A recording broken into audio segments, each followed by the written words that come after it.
क्या होता है असली फासिज्म? अजीत भारती पर FIR या अरुंधति रॉय का arrest? When I called Arundhati Roy's views disgust, the entire woke Maoist fake leftist ecosystem had risen up in revolt against me, and their argument focused on how rude I was rather than how right I was. क्यों target बनाया जा रहा है राष्ट्रवादी YouTubers को? यह हमेशा ही ध्यान रखना कि मैं शांत तभी होऊंगा।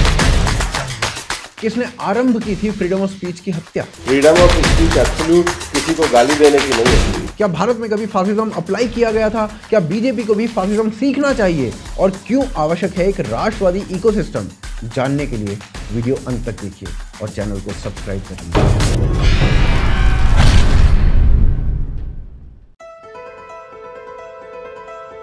दो लेखक एवं पत्रकारों पर FIR हुई। दोनों ही चर्चा का विषय है। एक राष्ट्रवादी अजीत भारती और दूसरी वामपंथन अरुंधति रॉय। अरुंधति रॉय भारत की एक ऐसी लेखिका हैं जिसे अपनी प्रथम बुक के लिए ही बुकर्स प्राइज मिल गया था। एक बुकर्स प्राइज जीती लेखिका को UAPA लगाकर जेल में डाला जा रहा है। I'm very happy today, ladies and gentlemen, very happy. I'm delighted and I'm amazed. Because Arundhati Roy, you remember that wild card terrorist supporter? Arundhati Roy, that Maoist sympathizer? Arundhati Roy, who I call a Gucci separatist, who made speaking against India a career option when her books failed. She's going to be prosecuted. अब ऐसा क्यों किया जा रहा है? तो चलिए कुछ विचार उनके आपके सामने रखते हैं। Sort of psychosis. First of all, the army and the police are using rape as a weapon against people in places like Chhattisgarh or Kashmir or Manipur and so on. So I said, look, Kashmir has never been an integral part of India. इनके ये विचार केवल कश्मीर या army के लिए नहीं है, ऐसे विचार इन महोदया के नक्सलियों के लिए भी हैं। उन्हें भी ये जस्टिफाई कर देती हैं।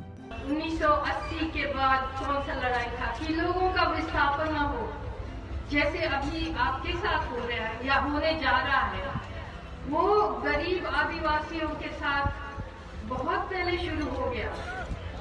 जैसे बस्तर में नक्सली क्या लड़ रहे, माओवादी क्या लड़ रहे, क्यों लड़ रहे? क्योंकि आदिवासी का जमीन, आदिवासी का पहाड़, आदिवासी का नदियाँ बड़े बड़े कंपनियों को दिया जा रहा है। उनके घर जला दिया था, उनको गांव से निकाल दिया था, बड़े बांध बना के गांव को निकाल दिया, जैसे नर्मदा की लड़ाई हुई। अब वो बड़े किसानों के साथ भी यही खेलने आ रहे हैं। अरुंधति रॉय के अनुसार भारत जैसे ही स्वतंत्र हुआ वैसे ही भारत कॉलोनियल स्टेट बन गया। The Indian state from the moment it became a sovereign nation, from the moment it shook off the shackles of colonialism, it became a colonial state. यदि किसी को इस बात का नहीं पता है कि एक कॉलोनियल स्टेट क्या होता है तो उसे समझ लेना चाहिए।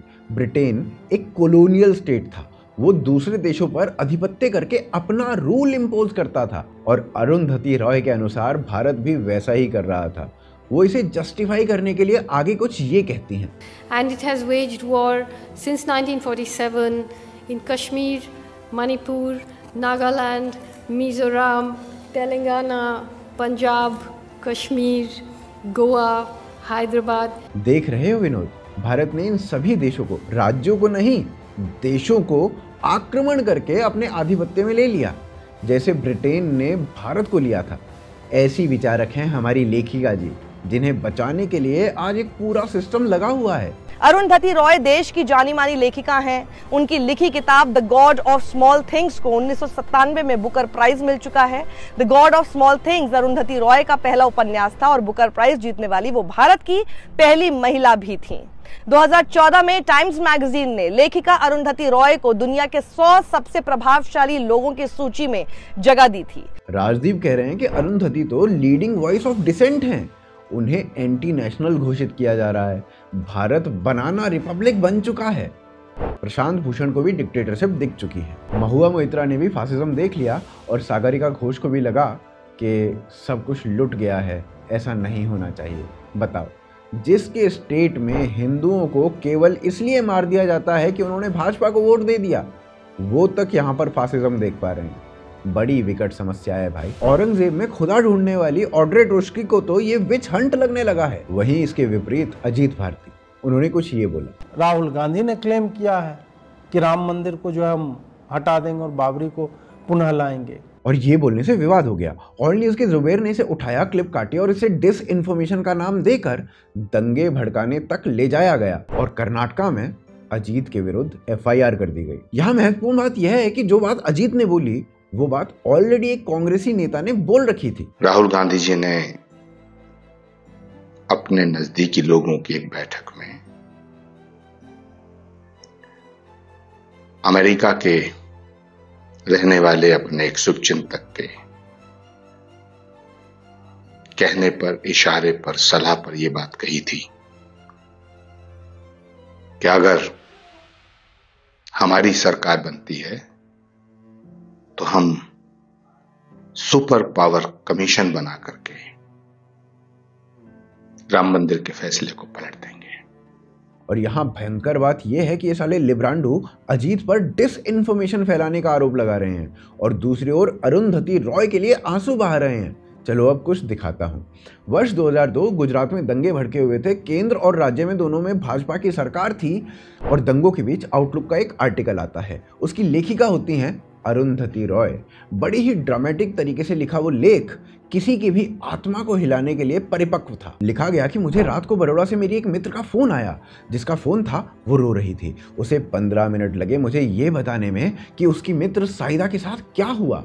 बताया गया कि साइदा का पेट फाड़ा, उसमें अग्नि भरी और फिर जब साइदा की मृत्यु हो गई तो उसके माथे पर ओम लिख दिया गया। आजकल ये लोग जय श्री राम को जो बनाने की इच्छा रखते हैं तब ओम की रखते थे। फिर इस विषय में पुलिस से पूछा गया कि क्या कोई कंप्लेंट साइदा नाम की लड़की के बारे में है या फिर कोई ऐसी लड़की आपको मिली है। तो पुलिस ने कहा कि हमारे पास ऐसा कोई रिकॉर्ड नहीं है, ऐसा कोई मामला देखा तक नहीं गया है। फिर अरुंधति रॉय से पूछा गया कि भाई आपकी मित्र हैं, कृपया हमें बताइए कि कहाँ क्या हुआ है।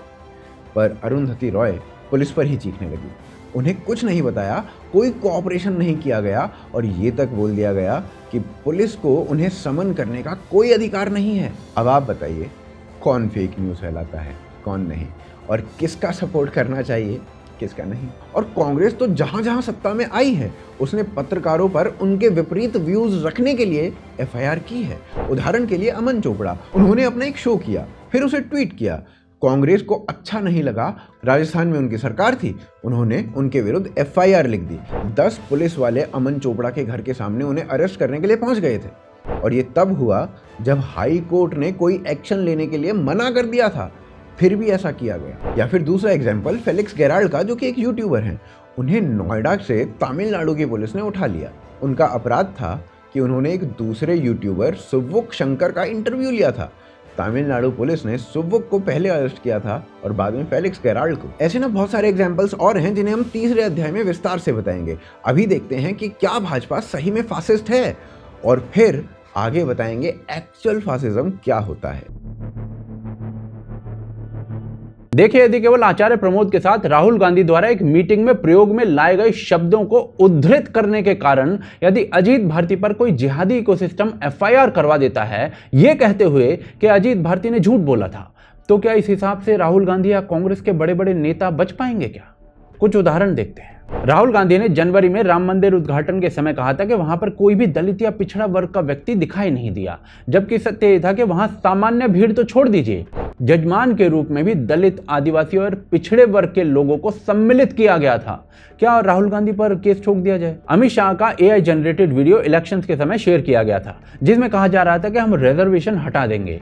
ये वीडियो बड़े बड़े कांग्रेस हैंडल्स, यहां तक कि तेलंगाना के CM ने शेयर किया था। क्या इन सब लोगों पर केस ठोक दें? चुनावों में इंडी गठबंधन को सपोर्ट करने वाले हैंडल्स आमिर खान का कुछ इस प्रकार से एडिटेड वीडियो फैला रहे थे। क्या कहा?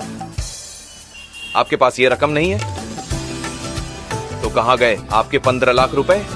जुमले वादों से रहो सावधान, नहीं तो होगा तुम्हारा नुकसान। जबकि सच ये था कि ये वीडियो आमिर खान के शो सत्यमेव जयते का था और इसमें 1 करोड़ कहा गया था, ना कि 15 लाख। अब इन लोगों पर क्या FIR हो जाए? अब ये देखिए, यूपी कांग्रेस का हैंडल है, ये कह रहा है कि अरुण गोविल, जो कि बीजेपी के कैंडिडेट थे मेरठ से, उन्होंने दलित व्यक्ति के घर का खाना नहीं खाया, केवल खाने के दर्शन किए। तो ये वीडियो देखिए। अब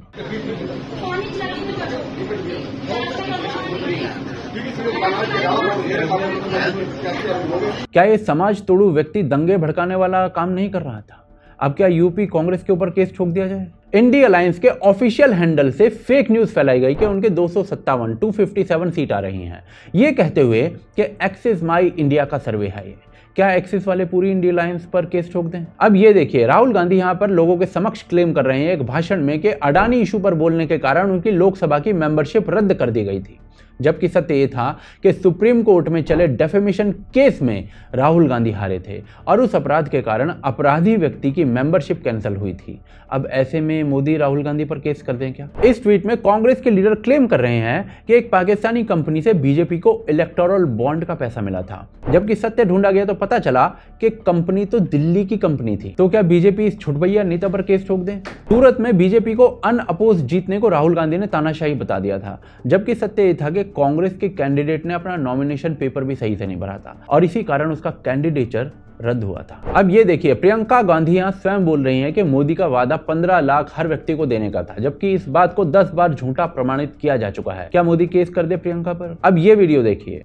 मैं चाहती हूँ कि जरूर इस बार थोड़ी जीत कांग्रेस की भी हो और इसलिए उनको सपोर्ट करने आई है। पूरे देश को विकास की जरूरत है और अगर हमारे देश की भलाई के लिए कुछ हो सके तो मैं ऑलवेज वहां पहुंच। ये वीडियो कांग्रेस सपोर्टर्स द्वारा शेयर किया गया, जबकि ये 11 साल पुराना वीडियो था। क्या रवीना इन लोगों पर केस ठोक दे? अब ये ट्वीट देखिए, इसमें सुप्रिया श्रीनेत कांग्रेस की नेता कह रही हैं कि सड़क पर लोग बीजेपी को गाली दे रहे हैं। जब वीडियो की जांच की गई तो 2023 का निकला।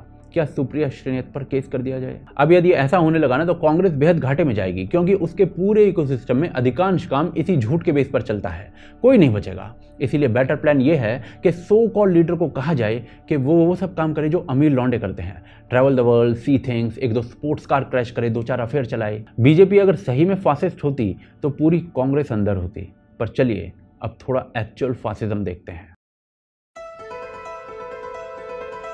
बीते दिनों में डिक्टेटरशिप और फासिज्म पर बहुत बहस चली है।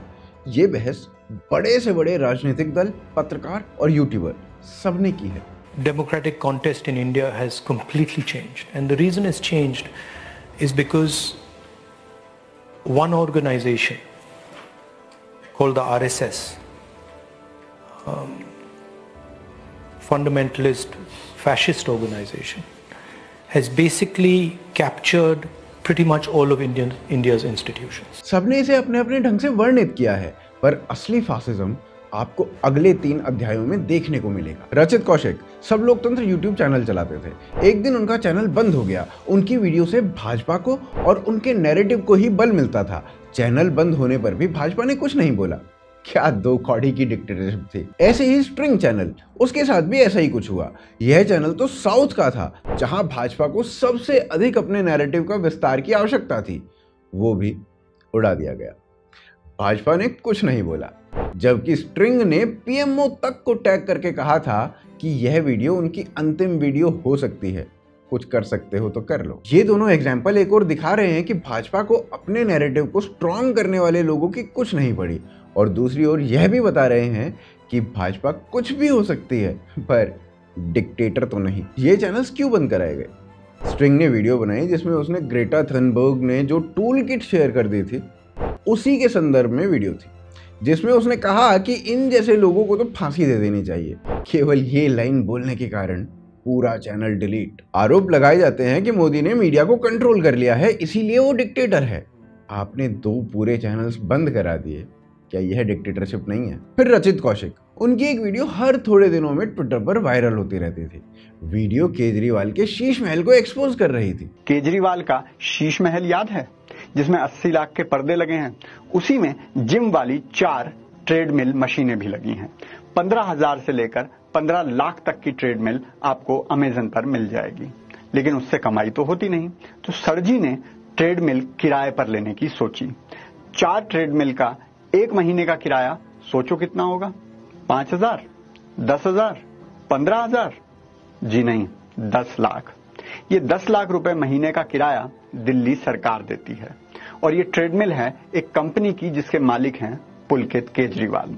घर बैठे अपने ही घर में ट्रेडमिल किराए पर दो और 10 लाख रुपए महीना कमाओ, क्योंकि ईमानदार सरकार, लेकिन कभी घमंड नहीं किया। उस वीडियो के बनने के कई महीनों के बाद एक अनर्गल आरोप में फंसाकर पंजाब पुलिस रचित को मुजफ्फरनगर से उठाकर ले जाती है। भाजपा फिर से कुछ नहीं कह पाती और कर पाती, पर भाजपा का कुछ ना कहना डिक्टेटरशिप है और केजरीवाल की पुलिस का एक पत्रकार को यूं उठा ले जाना डिक्टेटरशिप नहीं है।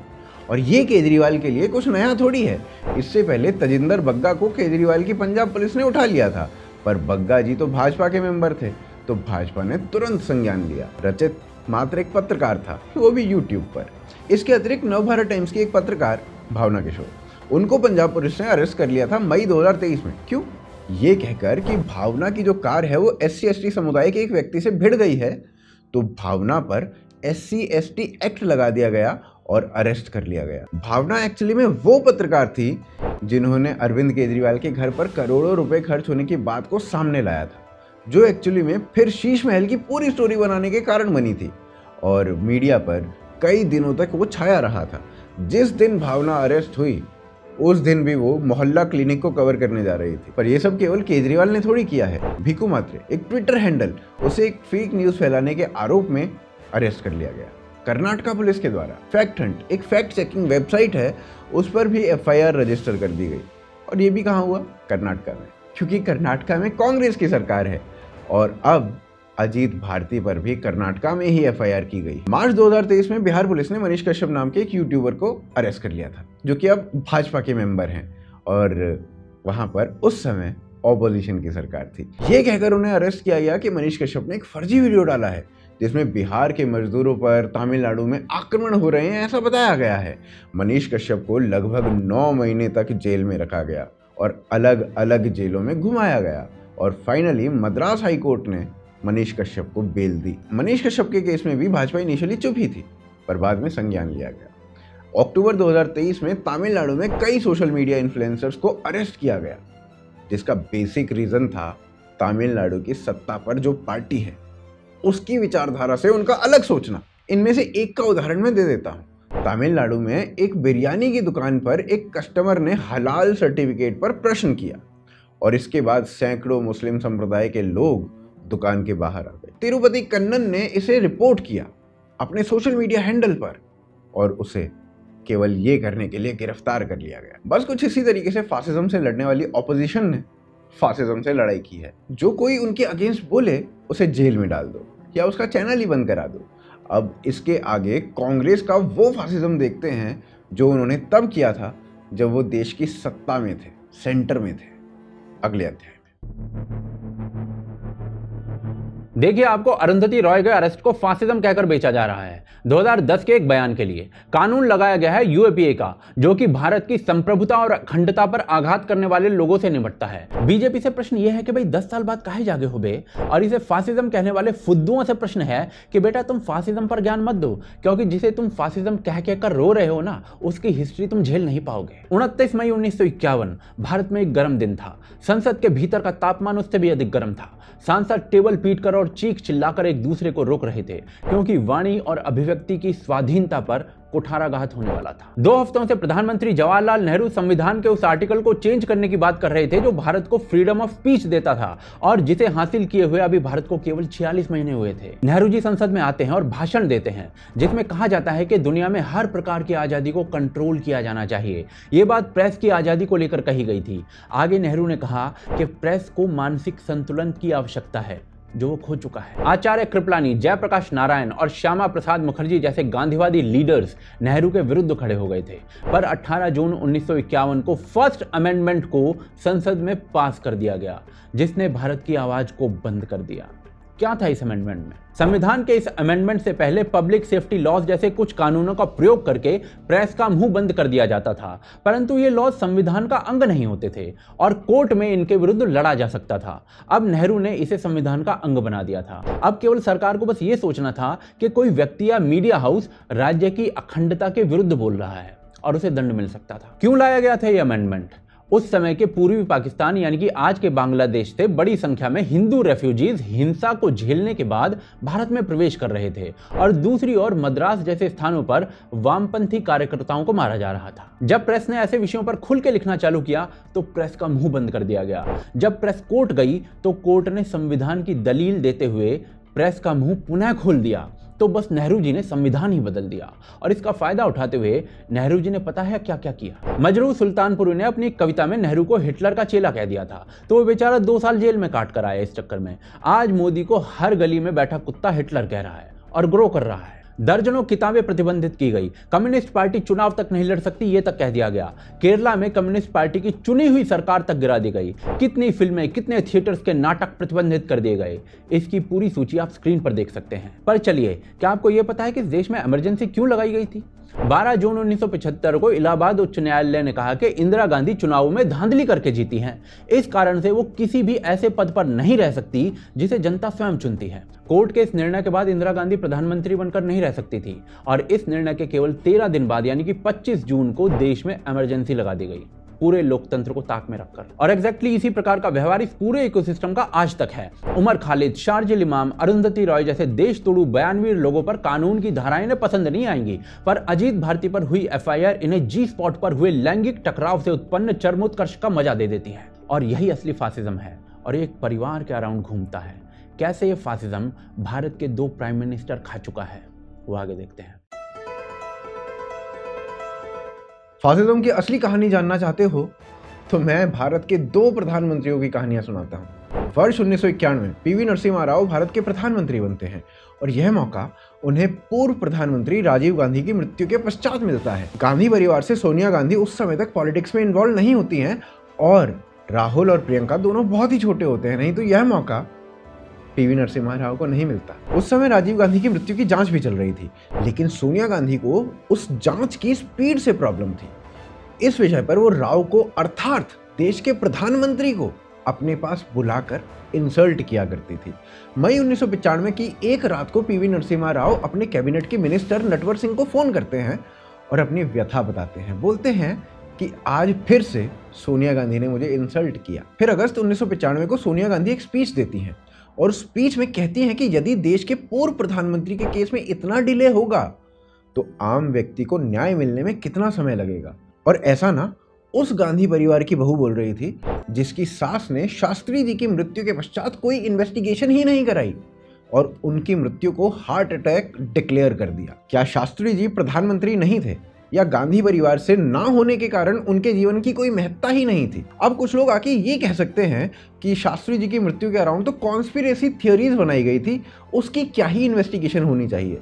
तो राजीव गांधी की मृत्यु पर सोनिया गांधी को लगता था कि एलटीटीई ने राजीव गांधी को नहीं मारा है, कोई दूसरी एजेंसी है जिसने एलटीटीई के थ्रू ये काम कराया है और इसकी जांच होनी चाहिए।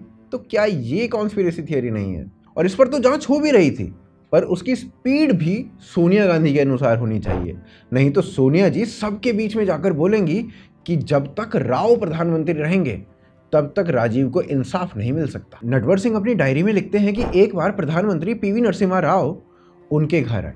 रात के 9 बज रहे थे और वो बहुत ही एजिटेटेड थे। उन्होंने बताया कि सोनिया गांधी ने उन्हें एक लेटर भेजा और पूछा है कि इन्वेस्टिगेशन कहाँ तक पहुंची। राव आगे कहते हैं कि सोनिया क्या चाहती हैं कि मैं क्या करूं, मैं अब और अधिक उन्हें नहीं झेल सकता। तो नटवर सिंह उन्हें परामर्श देते हैं कि एक बार जाके उनसे मिल लें। तो राव कहते हैं कितनी बार मिलूं, अब सोनिया का जो एटीट्यूड है ना उससे मेरी हेल्थ खराब हो रही है, अब मेरी सेल्फ रिस्पेक्ट से परे बात पहुंच चुकी है और कितनी बार वो मुझे इंसल्ट करना चाहती हैं, कितनी बार मुझे इंसल्ट झेलनी पड़ेगी। ये वाक्य एक प्रधानमंत्री के थे। एक प्रधानमंत्री को आप इतना इंसल्ट कर रही हो, वो भी तब जब आप किसी पद पर नहीं हो। पर यह फासिज्म नहीं है और आपका द्वेष उनके जीवित रहने तक सीमित नहीं रहा।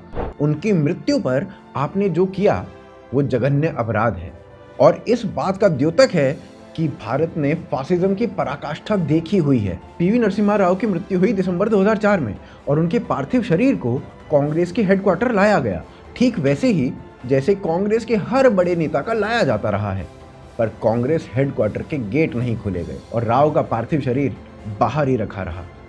ये आप देखिए। In 2004 December, when Narasimha Rao died, There's a real sense from your book that Sonia Gandhi got her revenge. You were General Secretary and you saw how Narasimha Rao's body was treated by Congress, and Sonia by then was Congress President. This is what you write. His body was not even let into the AICC compound. Instead, the gun carriage carrying the former Prime Minister and Congress President was parked on the pavement outside the gate, with chairs lined for party leaders outside the gate. It's a horrifying way of treating a former party president and Prime Minister. Whatever the differences, he was the Prime Minister. I mean, he had been the Prime Minister, he had been Congress President, he had been Chief Minister, he had been Party General Secretary. You know, and he had done a wonderful job, whatever you may say, wherever he worked. Congress ने PV Narasimha Rao के दाह संस्कार तक को दिल्ली में नहीं होने दिया, जबकि सभी प्रधानमंत्रियों की समाधि दिल्ली में है। उनके पार्थिव शरीर को आंध्र प्रदेश भेजा गया। उन्हें अंतिम विदाई देने जो लोग आए थे उनके लिए कारपेट तक नहीं बिछाए गए और राव के पार्थिव शरीर पर फूल तक नहीं चढ़ाए गए। और ऐसा ही कुछ हाल प्रधानमंत्री मनमोहन सिंह के साथ भी हुआ और रिमोट कंट्रोल द्वारा सरकार चलाई गई। ये आज का आर्टिकल नहीं है, 2005 का है। रूस में पुतिन से मीटिंग करनी होती थी तो सोनिया गांधी रिलायंस के प्लेन में बैठकर पहुंच जाती थी। कौन सा पद था भाई उनके पास, आज तक नहीं पता। देश में कहीं भी झंडा दिखाना हो, सोनिया गांधी उसे स्वयं करती थी। क्यों? प्रधानमंत्री का काम था, पर वो नहीं कर सकते थे। सोनिया गांधी ने एनएसए क्यों बनाई जब प्रधानमंत्री ने अपनी एडवाइजरी समिति बना ली थी? तो प्रधानमंत्री द्वारा लाए गए अध्यादेश राहुल गांधी सबके बीच में फाड़ रहे थे। बस ऐसे ही तो फासिज्म से लड़ रहे थे ये लोग। तो आपने अपने से ऊपर प्रधानमंत्री तक को नहीं माना और आप फासिज्म की बात करते हो। पर चलिए इन सभी समस्याओं से इतर समाधानों की ओर चलते हैं अगले अध्याय में। इन सब चीजों को देखते हुए आपको क्या लगता है?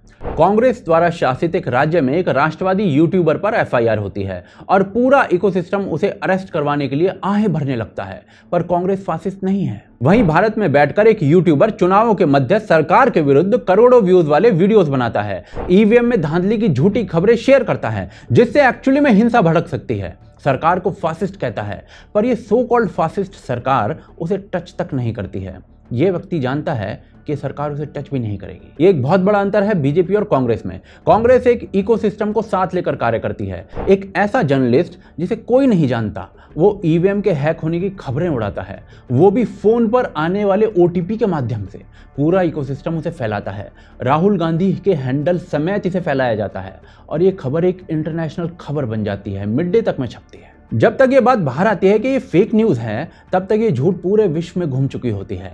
अब इसे रिवर्स करना असंभव था क्योंकि बीजेपी के पास इस सत्य को फैलाने के लिए उस लेवल का इकोसिस्टम ही नहीं है। आज बीजेपी अजीत भारती के साथ खड़ी हुई दिखाई दे रही है और यह आवश्यक है क्योंकि कई राज्य चलाने वाली राजनीतिक पार्टी से यदि लोहा लेना है तो उससे बड़ा लोहा आपके साथ होना चाहिए, अन्यथा कोर्ट सजा दे या ना दे, प्रोसेस सजा देने वाला बना दिया जाता है। भारत दुनिया में जितनी भी डेमोक्रेसीज है ना, उतनी ही सामान्य डेमोक्रेसी है, पर बीजेपी को यदि सत्य को स्थापित करना है तो उसे उस इकोसिस्टम का निर्माण अनिवार्य हो जाता है जो नैरेटिव बनाने की क्षमता रखता है और ये कार्य बीजेपी को ही करना है, अन्यथा इस वैचारिक लड़ाई में हार निश्चित है। आप इस मुद्दे पर अपने विचार कमेंट्स के माध्यम से रख सकते हैं। वीडियो को शेयर और चैनल को सब्सक्राइब अवश्य करें। सपोर्ट करें हमारे कार्य को यूपीआई और पेट्रियन के माध्यम से। स्क्रीन पर आप लिंक वगैरह देख सकते हैं और डिस्क्रिप्शन और पिन कमेंट में भी आपको मिल जाएगा। स्क्रीन पर दिख रहे इस दूसरे एपिसोड को अवश्य देखें जो आपको बताएगा भारत में डिक्टेटरशिप का सत्य क्या है। पुनः मिलते हैं अगले एपिसोड में।